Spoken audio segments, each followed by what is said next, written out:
Imagine standing on the banks of the Nile, a river that has carried the stories of entire civilizations for thousands of years. Farmers in Egypt bend down to collect water for their fields, while children in Sudan laugh as they play in its shallow currents. And then silence breaks into thunder. Rising from the Blue Nile in Ethiopia is a wall of concrete and steel so massive it looks like it could hold back time itself. This is the Grand Ethiopian Renaissance Dam, or simply GERD. For 14 long years, Ethiopia poured sweat, sacrifice, and every ounce of determination into this structure. It is not just another dam, it is Africa's largest hydroelectric project capable of producing 6,450 megawatts of power, enough to double Ethiopia's energy supply and light up millions of homes that once sat in darkness. It is a dream born in 2011 with a $4 billion price tag carried not by foreign donors or distant powers, but by ordinary citizens, teachers giving up parts of their salaries, farmers investing their savings, diaspora workers sending money home out of sheer love for their country. But here lies the tension. For Ethiopia, GERD is a symbol of independence, a declaration that Africa can build for itself. For Egypt and Sudan, it is a question of survival. The Nile is not just water, it is life, food, and national security. Cairo has called the dam an existential threat. Sudan has voiced fears about how the river will change. Talks have broken down, threats have been made, and the world has watched nervously, wondering, will this dam bring peace and prosperity, or conflict and chaos? And so we ask, how did Ethiopia, a country long dismissed as too poor to dream, this big managed to finish the most ambitious project in Africa? What does this mean not only for Ethiopia, but for the entire continent's fight for sovereignty? If you believe Africa deserves to tell its own story and control its own destiny, stay with us. And before we dive in, share this video so others can see what the headlines won't tell, and subscribe if you believe that truth is more important than spin. The story of the Grand Ethiopian Renaissance Dam did not begin with concrete and turbines. It began with a decision, one of the boldest ever made in modern Africa. In 2011, when Ethiopia laid the first stone at Benishangul Gumuz, the government announced that this dam would not depend on the IMF, the World Bank, or foreign donors. Instead, it would be carried on the shoulders of Ethiopians themselves. At the time, critics laughed. How could one of Africa's poorest nations finance a $4 billion mega project? The world expected it to fail. But ordinary Ethiopians refused to let that prophecy come true. Teachers pledged a slice of their paychecks. Farmers who lived day to day bought small government bonds, knowing full well they might never see a return. Business owners wrote checks not for profit, but for pride. And across the oceans, the Ethiopian diaspora sent money home, each dollar a reminder that they had not forgotten the soil of their ancestors. It was not a fundraising campaign, it was a national movement. For the first time in modern memory, a country rallied behind an infrastructure project as if it were a war for survival. The location itself made the project even more daunting. Benishangul Gumuz, near the Sudanese border, is remote, mountainous, and unforgiving. Roads had to be carved out of the wilderness. Heavy equipment crawled through narrow passes and across unstable bridges. The dam, eventually rising 145 meters high and stretching 1.8 kilometers long, demanded engineering expertise that Ethiopia had never attempted. The early years saw Italian contractors, Chinese machinery, and Ethiopian engineers working side by side. But with every turbine installed, more Ethiopians learned skills that once seemed impossible to acquire. Over time, the project became a school for a new generation of engineers, men and women who had never before built anything on this scale, but who now carried the knowledge of how to master a river. The sacrifices were immense. Thousands of workers lived in remote camps for months on end, separated from their families, facing searing heat during the day and biting cold at night. Meals were simple, conditions harsh, and accidents sometimes tragic. Entire communities were uprooted to make way for the dam's vast reservoir. Promises of compensation and resettlement brought anger and disappointment in equal measure, yet the project pressed on. For Ethiopia, GERD was not just about electricity, it was about dignity. Every setback, every strike of a hammer was a defiant response to those who said it could not be done. As the years passed, doubts only grew louder. International observers predicted bankruptcy. Politicians in Cairo called the dam a threat to existence. In Washington and Brussels, analysts spoke of instability. Yet inside Ethiopia, the narrative was entirely different.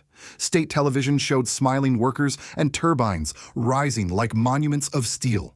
Schoolchildren were taught songs about the dam, and elders prayed for its completion as if it were a matter of national salvation. The dam became more than infrastructure, it became identity. And then one by one, the turbines began to spin. 6 of the 11 are already pouring power into the national grid, illuminating homes that once sat in darkness. Hospitals now run equipment without fear of blackouts. Schools can teach under electric lights instead of smoky lanterns.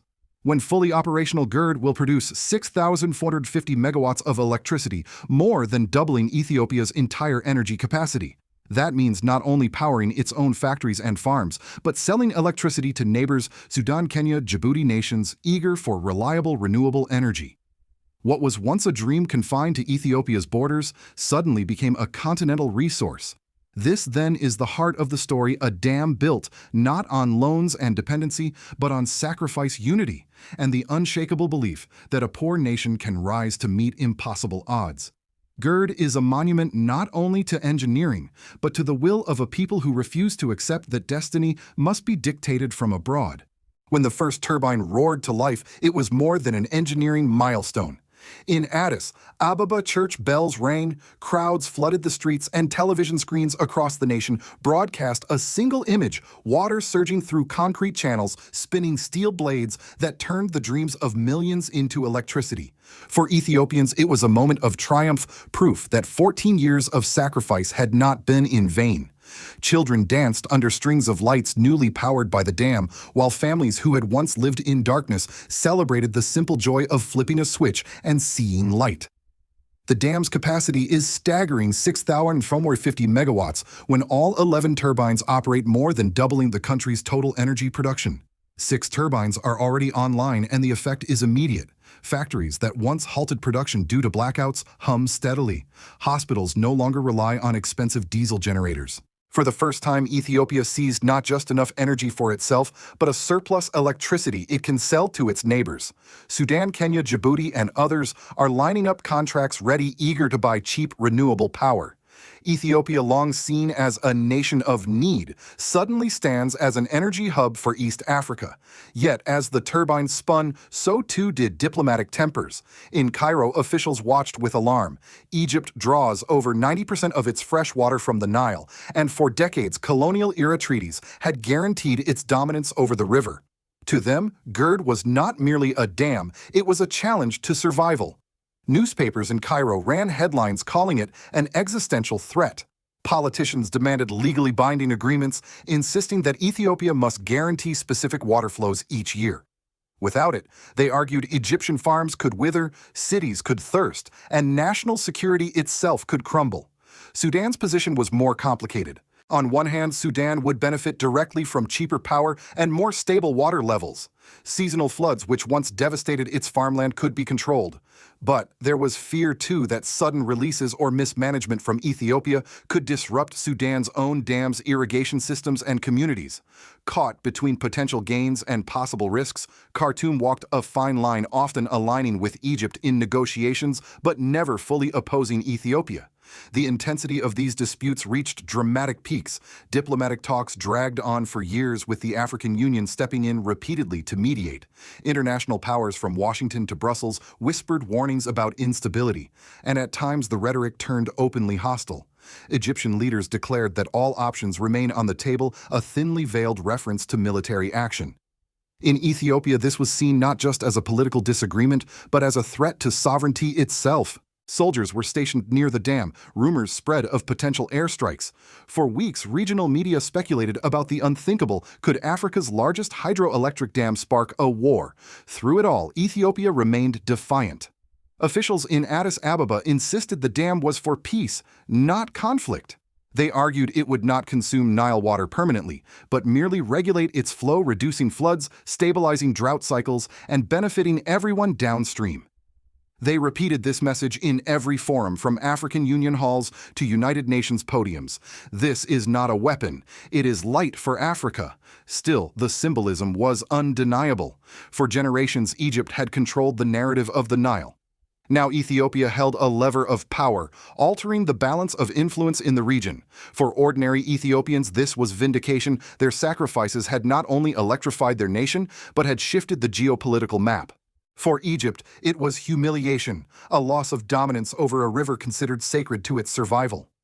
This clash between jubilation and fear, sovereignty and survival, became the true climax of the GERD story. On one side, turbine blades spinning with promise. On the other, heated speeches, clenched fists, and threats echoing across borders. The world looked on, holding its breath, wondering if this dam would be remembered as Africa's greatest monument to cooperation or its most dangerous flashpoint. The completion of the Grand Ethiopian Renaissance Dam was not the end of the story. It was the beginning of new realities, some bright with opportunity and others shadowed by sacrifice. For millions of Ethiopians, the benefits were immediate and tangible. Blackouts that once plunged neighborhoods into darkness became rare. Farmers could irrigate with greater reliability, and factories ran machines without fear of sudden shutdowns. With steady electricity, schools could stay open after sunset, hospitals could operate life-saving equipment without interruption, and small businesses thrived under the glow of reliable power. But alongside these victories came human costs that rarely made international headlines. To create the reservoir, one of the largest artificial lakes in Africa, entire villages were submerged. Families who had lived on the banks of the Blue Nile for generations were forced to leave their ancestral lands. Promises of compensation and resettlement were often delayed or fell short of expectations. Some families found themselves in barren areas, struggling to rebuild livelihoods once tied to fertile riverbanks.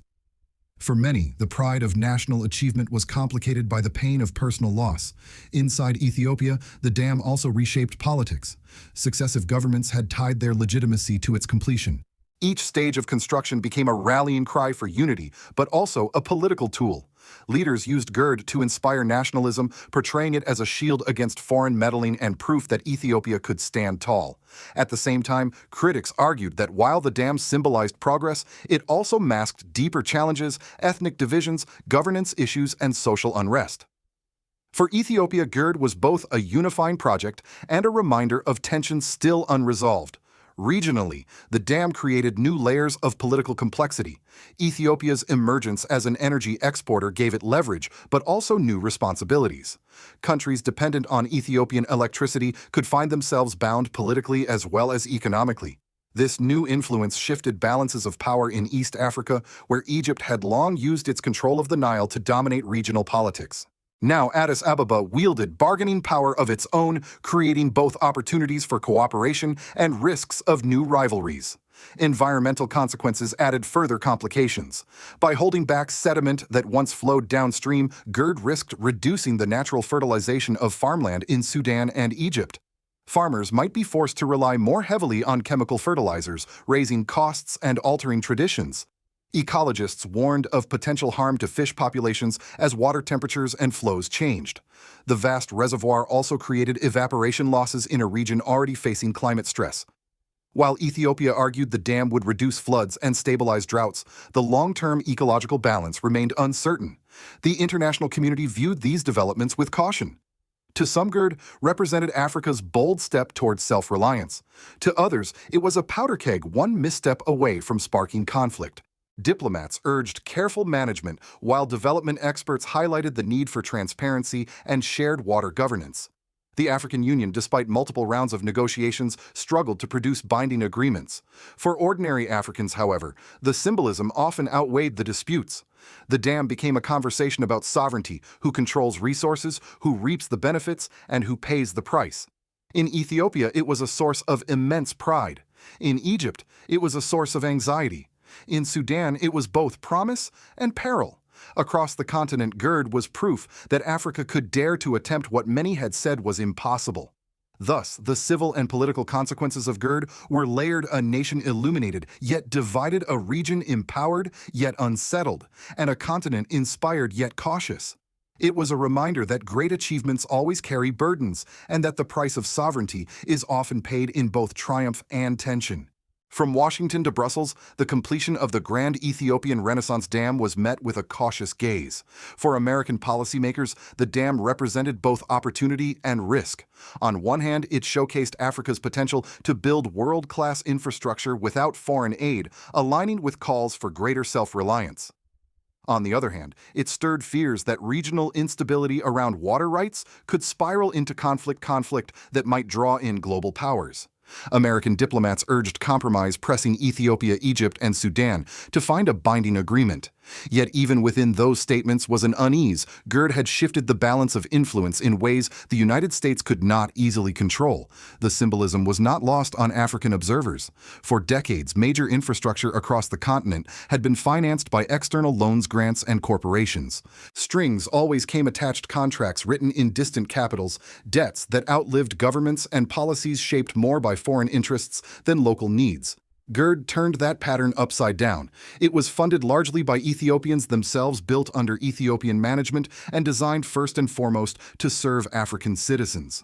That independence echoed far beyond the Nile Basin. In Europe, reactions were divided. Environmental advocates applauded the renewable energy potential, while strategic analysts worried about the precedent it set. If Ethiopia could defy traditional financial structures, what might stop other nations from rejecting dependency as well? Western institutions, long accustomed to directing African development, now faced a new reality. Africa was learning to chart its own course. The dam's completion also resonated with broader continental currents. In West Africa, Burkina Faso's interim president Ibrahim Traoré was pushing a similar message of sovereignty. Where Ethiopia had chosen energy independence, Traoré chose economic and resource independence, nationalizing gold, investing in local agriculture, and rejecting the dominance of external actors. Though separated by geography, both stories carried the same refrain: Africa does not need to wait for permission. It can build, create, and defend its own future. For older Americans watching from afar, the contrast is striking. During the Cold War, Africa was often portrayed as a passive stage for superpower rivalry. Today, projects like GERD show a continent asserting itself. Yet, with assertion comes resistance. Egypt lobbies in Washington, painting the dam as a destabilizing threat. Global financial institutions remain wary of projects outside their orbit. And behind every congratulatory statement lies a lingering question: will the West accept an Africa that no longer follows its script? To many Africans, the answer hardly matters. What matters is the example. GERD proves that even in the face of poverty, doubt, and external pressure, a nation can achieve the impossible through unity and sacrifice. Burkina Faso's reforms reinforce that lesson, showing that sovereignty is not just about electricity or gold, it is about dignity. Together, they tell the world Africa is no longer content to be managed from abroad. For the United States, this raises hard choices. Does it embrace Africa's awakening as a partner, or resist it as a challenge? Does it support projects of sovereignty, or cling to systems of dependency? These questions echo not just in policy circles, but in the minds of ordinary Americans who now see Africa less as a continent of crisis and more as a land of ambition. The Grand Ethiopian Renaissance Dam now stands complete, a wall of concrete on the Blue Nile, a wall that holds back not only water but also centuries of doubt about what Africa can accomplish. Yet even as its turbines spin and its lights shine, the story is far from over. Great achievements come with great responsibilities, and GERD is no exception. The very power that illuminates homes could also darken regional relations if trust is broken. The same reservoir that stabilizes floods could disrupt ecosystems if poorly managed. And the same sense of sovereignty that inspires pride in Ethiopia could trigger fear in Egypt or uncertainty in Sudan. This is the paradox of sovereignty. It is both liberation and burden. To Ethiopia, GERD is proof that unity can overcome poverty, political pressure, and technical odds. To Egypt, it is a question of survival. To the world, it is a test of whether Africa can chart a path of self-reliance without slipping into conflict. The dam does not simply produce electricity, it produces choices. Choices about diplomacy, about environmental stewardship, about whether neighbors will embrace cooperation or retreat into rivalry. And Ethiopia is not alone in carrying this torch. In Burkina Faso, President Ibrahim Traoré has taken equally disruptive steps, nationalizing gold, pushing for food independence, and rejecting external dictates. Different contexts, different resources, but the same principle. Africa is declaring that its destiny will not be decided elsewhere. GERD's turbines in the east and Burkina Faso's reforms in the west are chapters in the same awakening.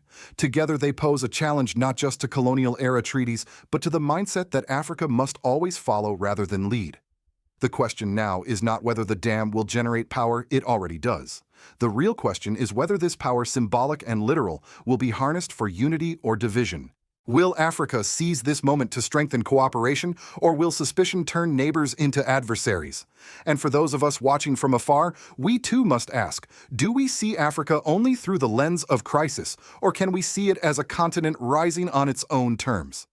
So I leave you with this. Do you think that President Ibrahim Traoré's national reform strategies alongside Ethiopia's GERD mark the beginning of a truly self-reliant Africa? Or are these simply fragile victories that outside powers will seek to undermine? Please share this video if you feel you are among the first to witness and support Africa's journey toward real independence. And subscribe if you believe, as we do, that the truth is always more important than the headlines.